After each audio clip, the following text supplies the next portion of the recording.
Салам достор, Т-медиада фейк көзөмөл. Сиздер менен мен Арген Камалдинов. Фейк маалымат кантип жасалат? Өзү фейк деген эмне? Келгиле достор, чогуу талдап көрөлү. Фейк деген сөз бул жалган дегенди билдирет. Дээрлик 5 жыл аралыкта фейк маалыматтар көбөйүп, эл арасында фейк деген термин кеңири колдонула баштады. Жалган маалыматтын түрлөрү көп. Бүгүн биз сиздер менен сүрөт, кошумча тиркеме жана компьютердин негизги колдонмалары аркылуу жасалган фейк маалыматтар тууралуу айтып берүүнү чечтик. Кеттик анда эмесе. Сиздерге эң эле алгач сүрөт чынбы же жалганбы, тагыраагы сүрөт фотомонтаж болгон эмес экендигин кантип текшерсе болот. Ушул жөнүндө айтып берели. Текшериш үчүн алгач керектүү сүрөттү компьютерге жүктөйбүз. Андан соң фотофорензиктин жардамы менен текшеребиз. Ал үчүн экранда көрсөтүлгөн сайтка киресиздер. Анда өзүңүздөргө керектүү сүрөттү тандап, загрузить файл дегенди басасыздар. Анда сиздерге сүрөт боюнча бардык дайыны көрсөтүлөт. Ар бир сүрөттүн өзүнүн метаданныйлары болот. Метаданныйлар бул кадимки учурда пайдалуу, бирок анонимдүүлүктү камсыз кылууну каалагандар үчүн коркунучтуу маалымат. Тагыраагы керек учурда пайдалуу, айрым учурда коркунучтуу жаратат. Биз бул тиркеме аркылуу сүрөт качан, кайда, кандай техникалык каражат менен тартылган, күнү, сааты, минута, секундасына чейин билсек болот. Кайсыл программалар менен иштелгенине чейин көрсөтүп берет. Алардын катарында Photoshop колдонулган болсо, демек бул сүрөт жасалган деп эсептесек болот. Мисалы, Кыргыз Республикасынын министрлер кабинетинин төрагасы Акылбек Жапаров транспорт жана коммуникациялар министрлигинде жыйын өткөргөн. Ошондогу бир сүрөттү жакшылап байкасаң, жасалганы тагыраагы эки адамдын жүзү байкатпай жабылганын көрүүгө болот. Бул сүрөт жөнүндө маалымат башка булактардан ачыкталган, бирок биз анын башкача өңүтүн айтууну же кантип текшерсе болорун көрсөтүп берели.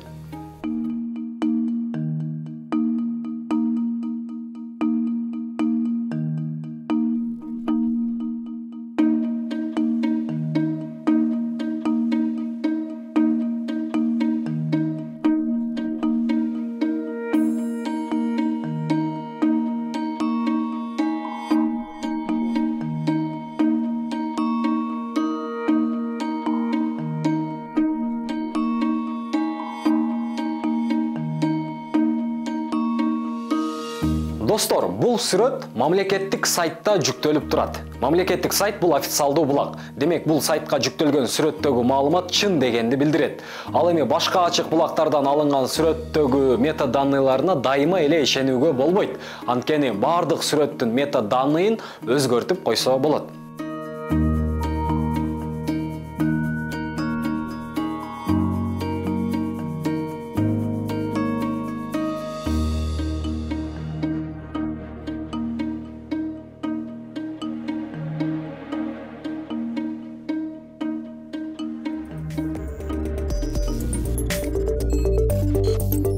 Компьютердин негизги колдонмалары аркылуу фейк маалыматтар кантип жасалышы мүмкүн.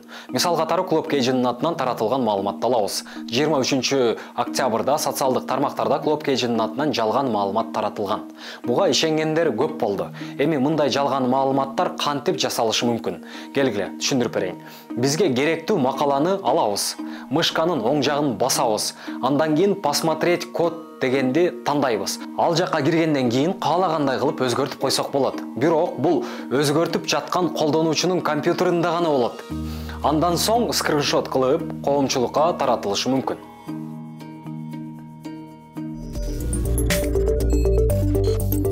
Эми Deepfake программасы тууралуу сөз кылалы. Аталган программа аркылуу каалаган адамдын сүрөтүн алып, нейросеттин жардамы менен башка адамдын бетине чаптап койсо болот. Айтсам, Deepfake программасын колдонуунун максатын тандап алуу ар бир адамдын өз каалоосунан. Кааласа, досунун сүрөтүн жакшы маанайда жасап койсо болот, же тескерисинче душманын каралоо максатында колдонулушу мүмкүн. Ибаса, жада калса бул программаны каражат табуу үчүн да колдонууга болот. Тагыраагы жардамалык роликтерге белгилүү адамдардын жүзүн пайдалануу менен ишке ашырылат. Бирок сак болуңуз. Башка бир адамдын жүзүн же сүрөтүн пайдалануудан мурун келишим же уруксат алышыңыз сөзсүз керек. Дооматка калып жүрбөңүз. Достор, Кинодо, чыгармаларда, журналистикада жанрлар бар сыяктуу эле, фейктердин да көптөгөн түрлөрү бар.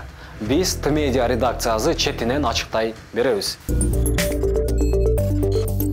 Жалал-Абад шаарындагы 2800дөн ашык бала билим алган мектептин курулуш иши дээрлик 2 айдан ашык убакыттан бери токтоп турат.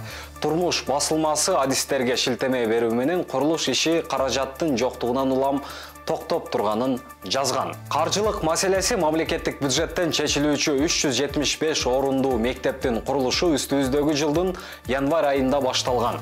Ушул тапта курулуш токтоп, окуучулардын жарымы башка имаратта билим алууга аргасыз болуп жатканын жергиликтүү телеканалдардан да чагылдырылган болчу. Сметалык баасы 79 миллион 467 миң 658 сомго бааланган билим уянын курулушуна тендер жарыяланып, анда Алымата жоопкерчилиги чектелген коому 58 миллион 720 миң 770 сомго утуп алган.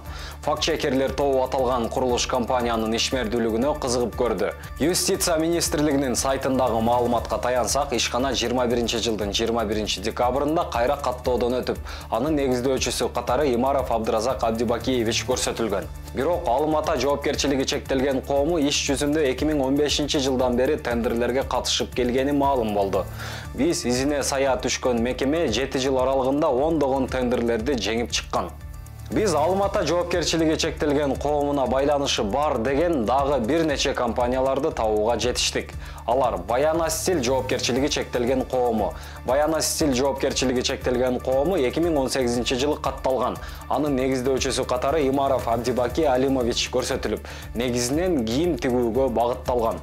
Нур Жалал-Абад жоопкерчилиги чектелген коому. Ал эми Нур Жалал-Абад жоопкерчилиги чектелген коому 2019 жылы каттоодон өтүп, анын жетекчиси да Имаров Абдибаки Алимович көрсөтүлгөн.